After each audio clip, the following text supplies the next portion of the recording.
Okay, we're going to go ahead and get started, and I'll just keep letting folks in as they join.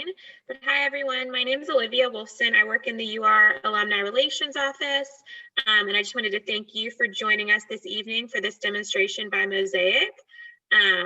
This evening, Tori from Mosaic will show us how to make 2 signature holiday cocktails. And just a few housekeeping notes for everyone. Please keep your microphone on mute so that everyone can hear Tori clearly throughout the call. You're welcome to have your video on or off, whichever you're more comfortable with.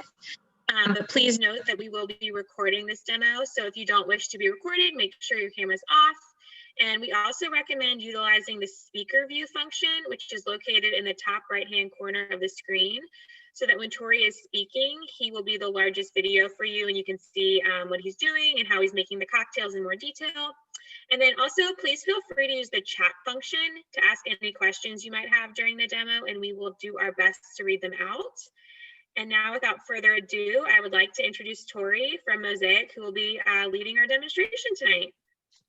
Hello, thanks Olivia. Thank you guys for joining us tonight. I'm so excited to be here and be making some cocktails for you guys. I wanted to start off first and kind of go a little bit over some of like your tools and things you should have if you're kind of really, doing it and following along and making them as we go. So first you need a shaker, especially for that first drink that we're doing, the Winter Citrus Gin Fizz. You definitely need a shaker. I like to measure everything. I think that, as craft cocktails have kind of become more of like a thing, I guess you could say, and become really popular, it's nice to have, a jigger to be able to measure everything and kind of get that, real experience of like really making a drink. Anyone can, kind of pour some different things together, and we all know how we make cocktails at home, but it really is nice to measure. So it's fun to have one of those. And then you definitely need some ice, of course. And I have a bar spoon, and it's a nice kind of long one. You don't necessarily have to have one of those. Honestly, sometimes when I'm making drinks at home, if I don't have one, you can use a knife or some kind of stir stick. But a bar spoon is nice to have, especially for that second drink that we're making that really doesn't utilize a shaker. And then the first thing that I like to do when I'm kind of making, again, craft cocktails, have everything out. So think of it just like you're cooking. Chefs, we're at our kitchen's right there, you can't see it, but they mise en place everything out, which means, having your ingredients at the ready for you to be able to use and, grab freely and kind of quickly. I did that here too. So you'll see I have all the prep ingredients for our first cocktail, the gin-based one on this side, and it's even themed out with our fun Christmas trees. And then the bourbon-based, like updated champagne cocktail, we have that over here. Again, it's nice to be able to have those things out. I'll probably still spill something or knock something over because I'm kind of clumsy, but it is nice to have those things at the ready and, in your bowls or, any of your different vessels. And like Olivia said, please either utilize the chat function to ask questions. As much as I love to give presentations and do fun things like this, I do get sick of hearing my own voice. So this is definitely meant to be interactive. I want to hear from you guys. I would love it if someone would turn on their camera at the end and show me cocktails that you've made them. And in between cocktails too, when I'm kind of like cleaning all my stuff off, I will, we feel free to chat back and forth, or, if you have questions, that's a good time to ask questions too, and I'm happy to answer them. So without further ado, we're going to get started with our first cocktail, which is the Winter Citrus Gin Fizz. So you want to start off, this one works best in like a rocks glass or something that's a little bit wider because we are going to muddle. So you want to take about a spoonful of just some sugar, about a teaspoon, and then put a few of your sprigs of thyme in, maybe like 3 or 4. And I love this cocktail because it kind of feels a little bit different. People, sometimes you're kind of like, oh, well, citrus, this seems like a kind of a summery or, a spring cocktail, but citrus actually grows in the winter. So that's why you'll see a lot of different punches you might see around the holidays with kind of your deeper citruses like the grapefruit and the blood orange we're using. Lemon, lime, yeah, absolutely, definitely a little more summer, spring, but your darker, deeper, sort of richer citruses, if you will, they grow in the winter. So, having blood orange juice, you see that in a lot of like holiday sort of festive cocktails. And one more tool that I forgot to mention is a muddle stick. You can use the back of a spoon, your bar spoon works well for this too. When you muddle, I think sometimes people have a misconception about muddling, that you're like trying to get in there and really break them down. I've seen a lot of people make mojitos and they're like really tearing and bruising that mint up, but actually you really just kind of want to release the oils a little bit from the herb to be able to infuse it. And you're kind of, with this cocktail specifically, you need something abrasive when you're muddling, so that's why we have the sugar in here. And you're really just not trying to, again, break it down. You just want to get in there and really open up and get that flavor in there. And I'm going to start muddling this now. And you just want to go in, like I said, kind of gently, but definitely, use that sugar as the abrasive to sort of start to break up the thyme. But you're not kind of crushing it. And honestly, get in there. You should be able to smell it. It should be opening up. That's a good sign, that you have started to release those oils, and you're going to have the flavor in the glass. And it's nice to mix in the same glass, like muddle in the same glass, because you're, just like in the same way when you're making a dish in the kitchen and, you saute your vegetables and some kind of fat, and you're developing that flavor really on the bottom of the pan. The same thing happens, in a cocktail. You're really developing the flavor, you're going to get that flavor in the glass. And then just to break things up a little bit and kind of help you to start the base of the cocktail, I like to add just a splash of like any soda water, or we have soda water / seltzer from there. Again, you're kind of creating a simple syrup. I don't love cocktails that are super sweet. I like things that are balanced, and even if you like a sweeter cocktail, it should be in balance, honestly. So it just is, this kind of helps replace like a simple syrup. Right. So then you're going to add your gin first. And depending on what kind of jigger, most jiggers are 1 ounce on one side and 2 ounces on the other. Sometimes you have like a 0.75 ounce and a 1.5 ounce, but you want 2 ounces of gin. So that on my is the larger side, of course. And cocktails are about balance for sure, but if you want a little bit of more gin, you want a little bit less gin, feel free. It's a party, it's the holidays, and I think everyone can kind of use a cocktail right now with everything that we're dealing with in our lives. And then you're gonna go in with your citrus juices. So first is grapefruit juice. So we need 1 ounce of that.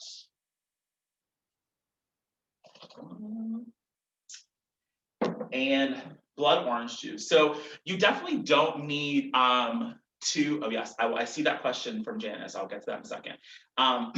You can kind of make this with a variety of citrus juices, but I definitely think that these two work really well together. So grapefruit is tart, a little sweet, but kind of has a pungency. Blood orange, I find to be like it really has like a deep citrus flavor, if that makes sense. Not like a lemon or lime. I think they just pair really nicely together and kind of, they complement each other really well and sort of up the ante with each other. That goes in. And so Janice mentioned, I think I read this correctly, but Janice mentioned about the type of gin I'm using. So I'm using Bombay Sapphire. Honestly, it was what we had in our beverage room, and it also matched my Christmas trees over here.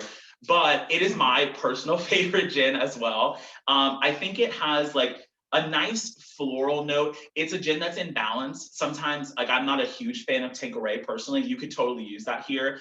But I think that Tanqueray has sort of a medicinal, kind of like a super medicinal, like herbaceous quality to it. I think Bombay Sapphire is a little bit cleaner, and it kind of allows, in this drink specifically, allows the citrus to sort of be the star, if that makes sense. And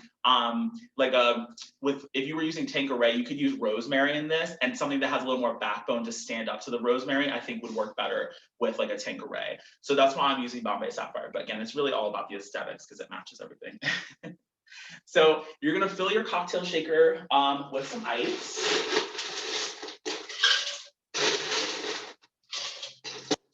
And take everything that's in your glass, pour it in.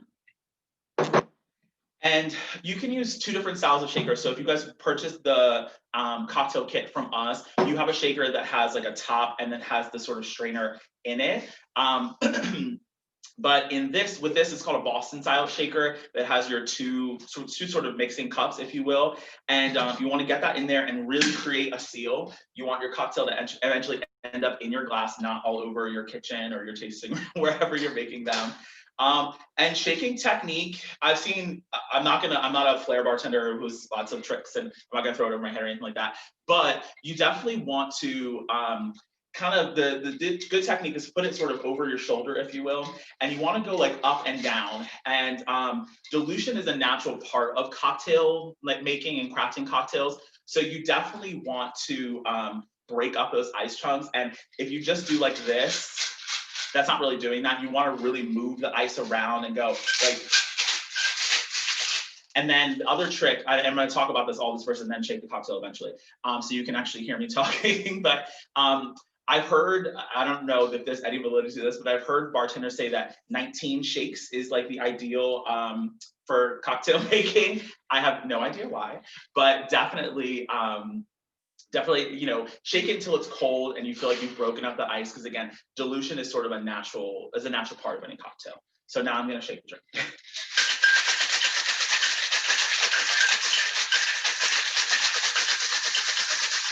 Okay. So when you're using a Boston style shaker, you've created a vacuum, and there's definitely some suction there. So you're gonna have to give it like a nice little pop there to get that, to break that vacuum. And here you can do one of two things. When you go to actually pour it in, you can use this ice and basically just pour this into your glass as is, or you can strain it. And you can use the strainer that's on, like, again, if you bought the cocktail kit from us and you have the shaker with the holes in it, you can strain with that, or you can also use one of these guys if you have a Boston style shaker.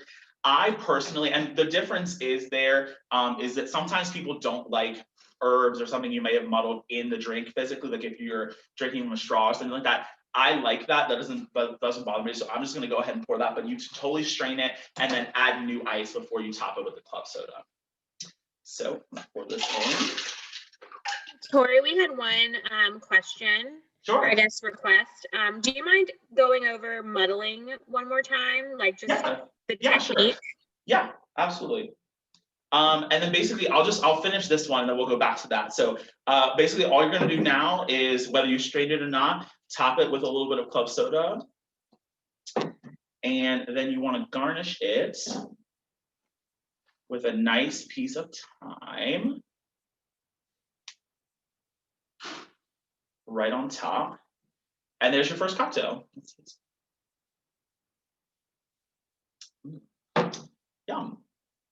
So muddling, that was the question, right, Olivia?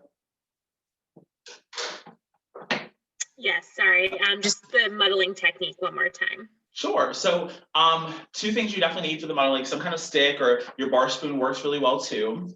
And then you need your herb and an abrasive. So sometimes that's, depending on what drink you're making, sometimes people use salt. I think sugar is the most common one that you see. And what I was mentioned earlier about muddling was you don't really want to break down and bruise the herb. I think the most common example that we all see often of muddling is in a mojito.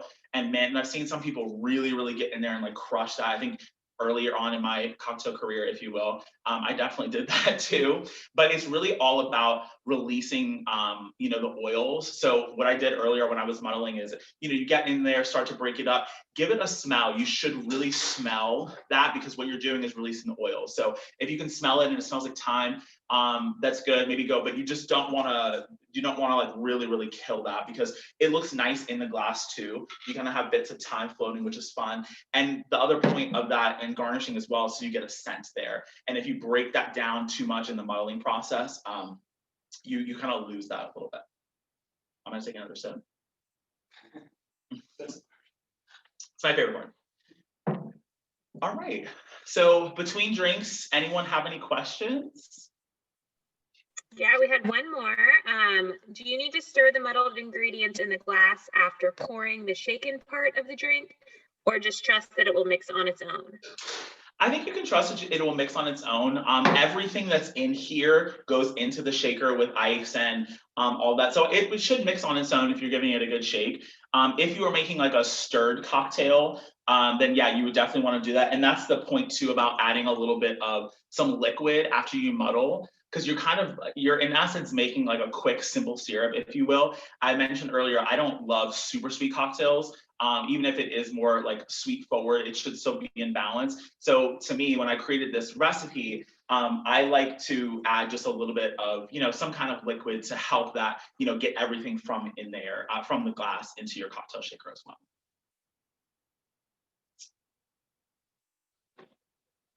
Any other questions? Are we enjoying this one? I am. Yeah, does anyone want to show? Is anyone making them along with us? So we're kind of done with our shaker. Very nice. I can't see your name. Very nice, Anne. Looks good. Are you enjoying it? Yes, it's delicious. Good. Okay. So we're kind of done with the shaker. Again, like I talked about earlier, sort of mise en placing things out. It's also important to get rid of stuff, so we're not using the shaker anymore. So I'm gonna put that down here with my ice bucket and clean off my board. So the next cocktail is my take on a champagne cocktail. And a classic champagne cocktail really was something that's a super, super classic cocktail from like 50s and 60s. And basically what it was is you took a sugar cube, put it in the bottom of the glass, and you doused with some bitters, and then you just pour champagne on top. So you kind of got this like bitter, sweet, kind of bittersweet with your champagne. Just add a little something to the champagne. But I created this actually for an event that we did here at the Cattle Barons Ball, where Woodford Reserve is the sponsor of that. So that's why that's sitting next to us. And I kind of wanted to do something that really went along with the season. So tart cherries and thinking of warm spices, vanilla, that's really where the inspiration of this came from. And really what it does is it sort of all goes along with the flavor of the bourbon. So Woodford has like nice vanilla notes, and it pairs really well with like cherries and apricots and stone fruit like that. So that's where the inspiration for this came from. And I just love champagne. I think it's a really festive way to do it. It's a pretty simple cocktail. That's kind of why I'm going on and on about all these other fun things, but because it's really just like kind of an assembled cocktail, if you will, once you make all your things. So I'm going to go through the two different components that are that I made for the cocktail. First is here, you can't really see it, but the vanilla bean simple syrup. Making your own simple syrups is something that when I first started at Mosaic and kind of pioneered our, cocktail program and just doing interesting things with cocktails just because it was an interest of mine, I was really intimidated, and I used to like order simple syrups and have these guys make them for me all the time. But now I kind of come down to the kitchen and do it myself because it's really fun, and having access to, a great like real, kitchen with real chefs and all kinds of fun herbs and spices, and really, I think I've made some really fun, cool, simple syrups. And it's really easy to do, 2-to-1 ratio of sugar to water. So 2 part sugar, 1 part water, and you just kind of boil the mixture until the sugar has dissolved.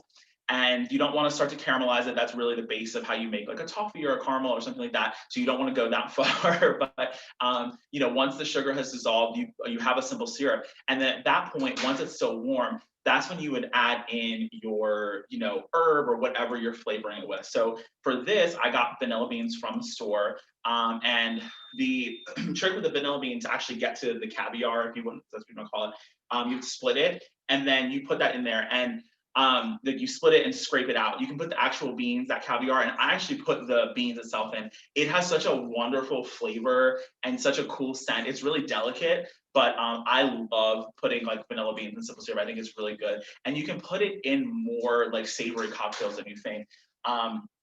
This one is a little bit on the sweeter side, but again, still in balance. And I'll go over the next ingredient, which is kind of our balancing agent, if you will. But I'm like a huge proponent for, making your own simple syrups. I think it's really fun, and it's a cool way to sort of, up your cocktail game. And it's kind of cool to have like friends over and have different simple syrups sitting around. They last forever in your fridge. And it's kind of cool to have your own infused simple syrups. So that's that. And then next is again, you can't really see it, but the tart cherry and sherry vinegar reduction. So basically what I did to make this is took tart cherry juice. It's actually the juice from the bottle of the tart cherries that we're going to use to garnish this. and put it in a pan and reduce it. So you don't want it to be like a super like thick glaze. It is still a drink, so it needs to be stirrable, but just to thicken it to like a kind of a very light syrup consistency, almost the consistency of like agave nectar, how that's a little bit less viscous than honey. That's kind of what you're looking for there. So you kind of just, you have to just let it takes a long time, especially if you're doing it in large quantities, but you just put that in your pan and you reduce. And then once it gets that syrupy consistency, you want to add some cherry vinegar. And you're thinking, what, cherry vinegar in cocktail? That seems weird. It's a really cool way, again, to sort of up the ante on your cocktail making. When I first started going to restaurants that had great cocktail programs, I used to see these things on their menu called shrubs all the time. And those are like vinegar infusions, and they make pineapple shrubs, or you just basically take vinegar and use a fruit. And I thought it was so cool because it just balances everything so nicely. You don't really taste you can taste the vinegar, but if you put a simple syrup and then you have some sort of fruit component to the shrub or your vinegar reduction, it just, I don't know, I love the flavor of it. I like things that kind of challenge my palate a little bit and makes the cocktail so much more interesting. And so when I was coming up with this cocktail, I really wanted to find a way to balance the sweetness with the deep kind of rich fruitiness.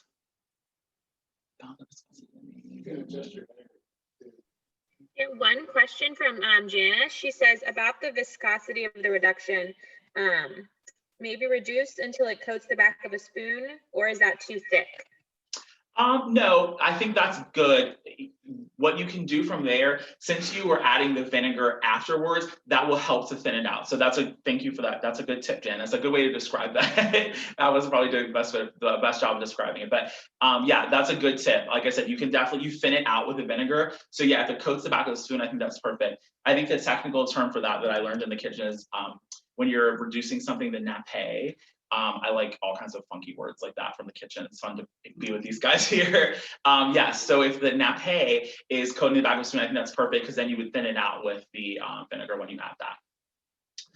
So I think that's pretty much everything. So here, the ingredients are bourbon, champagne, prosecco, whatever your kind of favorite bubbles are. You have your vanilla bean simple syrup, and then the tart cherry and sherry reduction. So we'll start to make. I agree on the highly underrated, Janice. I think that's, again, something I learned from being here in the kitchen with these guys. They put sherry vinegar in so many different things. Sherry in general, they put sherry in so many different things, and it really challenges your palate and makes you, that's like a Worcestershire sauce, or that's like the secret ingredient where you're like, oh, what is that? I can't put my finger on that flavor. I think a lot of times it is either sherry vinegar or sherry in general. I agree. So shake her out. And so you're going to start with 2 ounces of bourbon, the good stuff. And for this drink, you want to use a nice tall champagne flute, something that's a little bit longer than maybe your standard one. Like we have some that are, about this short, but this is a mixed cocktail, so in the champagne flute. So you definitely want something that's a little bit taller. Can you hand me that one, actually? That one back there. Yeah. No, the other. Well, yeah, the one is. And I see you're getting ready to use the jigger. Is the following have a shot glass? Is that the same? Yeah, good question. So see how these 2 champagne, this is the one I'm going to use. I think, again, this is a little bit thinner and it's taller. You want to use something that's a little bit taller for this one. Ryan had a good question about jigger versus shot glass. If you don't happen to have one, usually a standard shot glass, depending on how big it is, a standard shot glass is usually between like 1.5 to 2 ounces. Yeah, not spring break, like, 1984 shot glasses, but a standard shot glass is about 1.5 to 2 ounces, depending on how big it is. So that is a good substitute if you don't have that, if you don't have like a jigger at home. So you're gonna go 2 ounces of bourbon. And again, here I'm using Woodford Reserve because I created this cocktail for a Woodford Reserve demonstration, but you can use something, you can use your favorite bourbon for sure. I would just stay away from, you want to find a bourbon that has a little bit more of like your caramel notes or those kind of toasted oak. I think a bourbon that's too sweet, since you're adding kind of sweeter things to it, would sort of take it over and then just kind of take over the champagne too. But this is nicely in balance because Woodford is a little bit on the less sweet side. And then we're going to go in with 1/2 ounce of the vanilla bean simple syrup.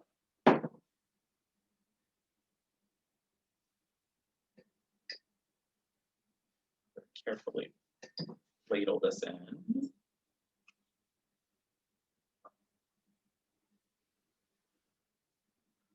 Okay.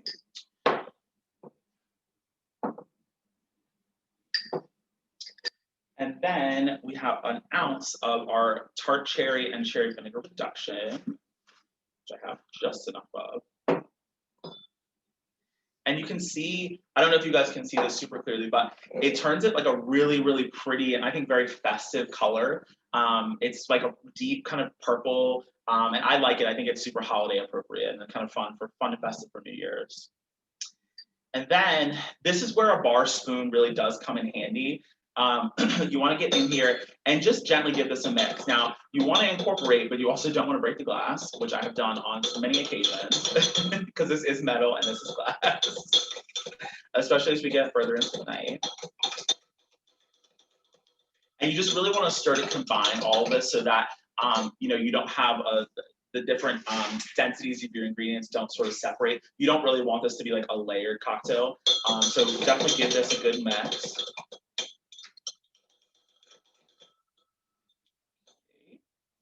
Should be all good.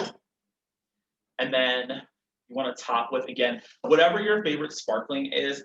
I would recommend something along the drier side. This Prosecco is a La Marca Prosecco, and sometimes Prosecco can be a little bit sweet and kind of like fruit forward, but this is a little bit drier for me. And I think you want something that's on the drier side here because you've added some sweetness. Bourbon has its own sort of innate sweetness.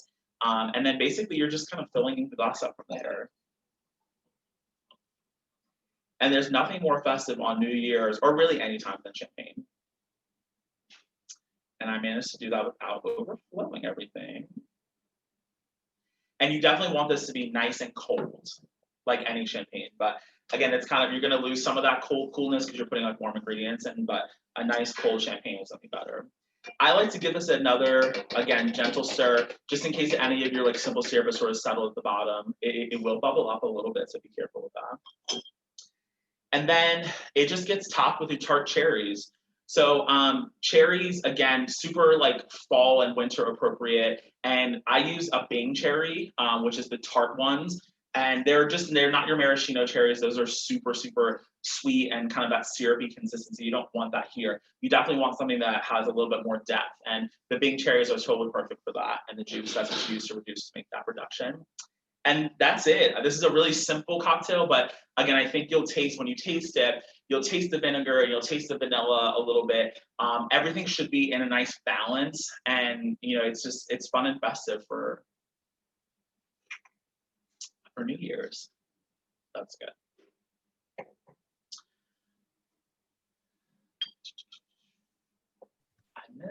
Can you read that question? Sorry, Olivia. Yeah, sorry, that one just came in. I missed when you were talking about this. Is sherry vinegar something you buy at the store or make with sherry at home?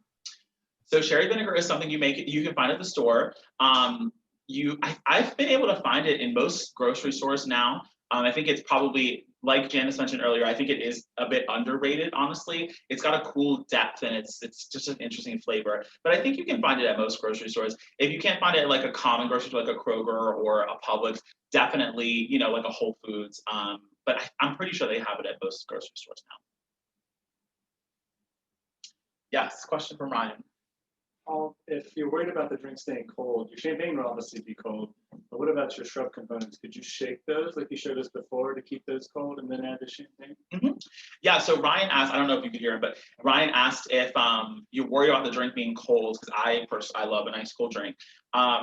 If you can shake those, yes, you can. What I actually would recommend, if you want to chill those components, that would actually be, you can do it in a mixer, but I would stir those together because I think that if you don't want to dilute those things too much and kind of have those ice chips in there, if you really give it a good shake. So you could definitely stir those, like if you were making like a gin martini, a stirred drink, and then strain. That's when you definitely want to strain it with this guy. You don't want to water down any of the good stuff. Does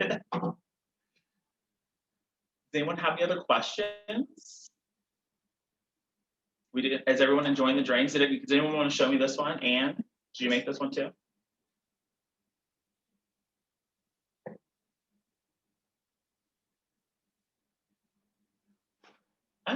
vibes.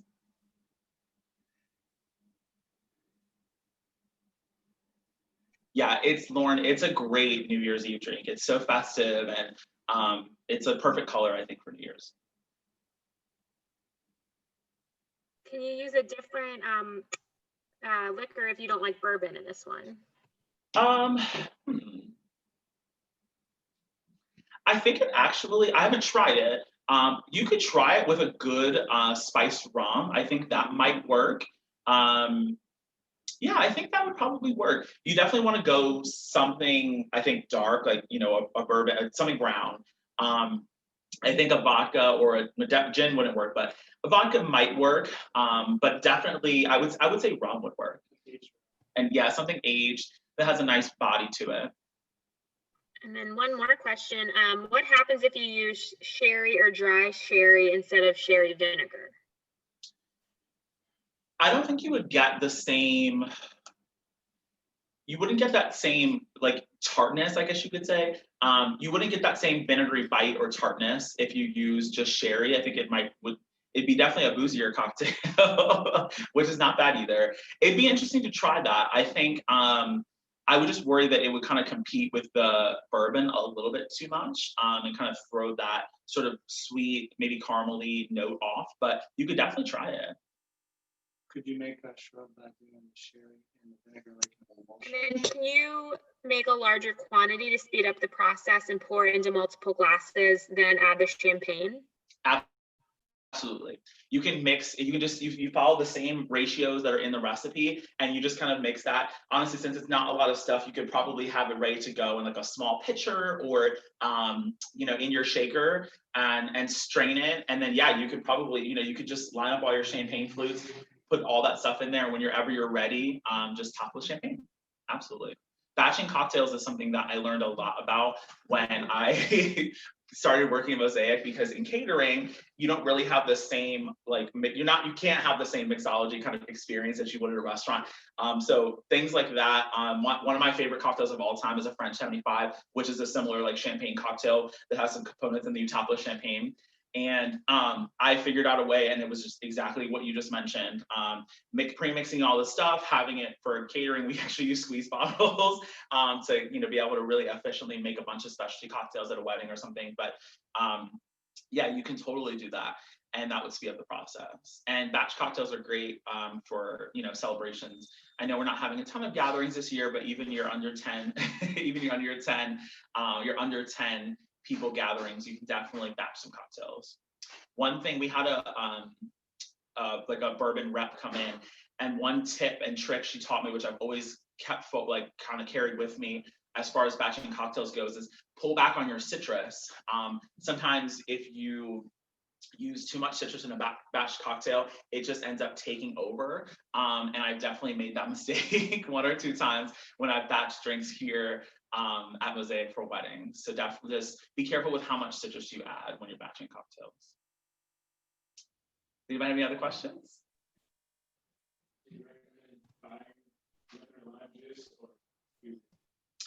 Ryan just asked a question about buying lemon or lime juice or fresh squeezing yourself. I think either one is fine for you definitely want to buy a fresh lime juice if you're buying it. So I think Lauren said fresh squeeze. Yeah, you definitely want fresh squeeze in general. So there are great products now available at the store. Natalie's is a great brand, and Kennesaw too. We use that here, where it's fresh, like actual, lemon or lime juice. It's not that like super sweet, reduced, sickeningly sweet one. Yeah, like a concentrate. Yeah, no, you don't want to do that. But definitely fresh squeeze is best. But if you're doing things in large batches, those nice refrigerated bottles, you would find them in the produce section actually. Those refrigerated bottles of like fresh squeezed juice are great.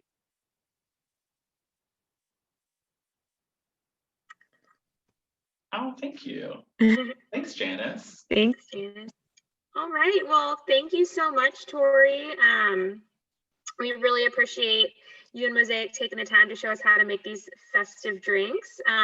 We'll go ahead and wrap this up because I think we got all of our questions answered. Let me just make sure. Yeah. And just a quick programming note. Thank you all for joining us. I hope you'll tune in for some upcoming programs. We have one more this week, tomorrow afternoon, ANS at 30. And we hope to see you soon. But in the meantime, stay safe, stay healthy, have a wonderful holiday and New Year. And we look forward to bringing you all more virtual programs in 2021. So thank you guys so much.